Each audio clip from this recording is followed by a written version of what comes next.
El Servei de Gestió Documental, Arxius i Publicacions de la ciutat de Girona segueix creixent any rere any, no només en el seu volum d'arxius, sinó també en el número de consultes, de cerques i d'usuaris.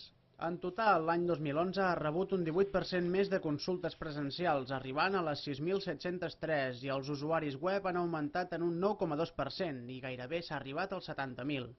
Entre les donacions més destacades d'aquest any 2011 s'hi troba tota la memòria d'Onda Rambla. Ara l'Arxiu Històric de la ciutat compta amb documents del segle XIV que ja estan digitalitzats, 1.440.000 imatges i més de 1.700 hores de vídeo d'aquesta casa.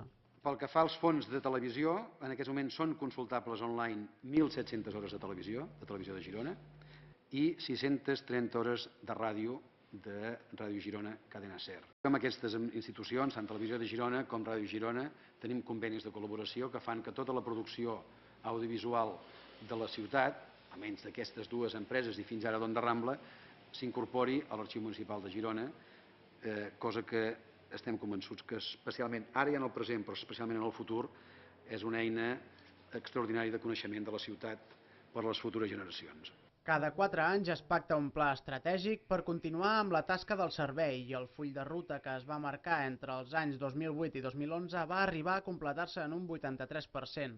El nou pla dels propers anys té previst un total de 88 projectes, el que és equivalent a més de 400 accions. Jo només puc fer que primer felicitar la feina feta i felicitar el pla estratègic que tenim al davant.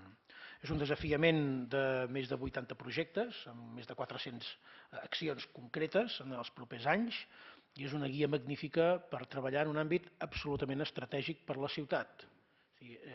No és l'Ajuntament, és la ciutat, és el municipi que està en aquest centre. Ara, la nova fita que es marquen des del Servei de Gestió Documental, Arxius i Publicacions és arribar a la internacionalització mitjançant les noves tecnologies.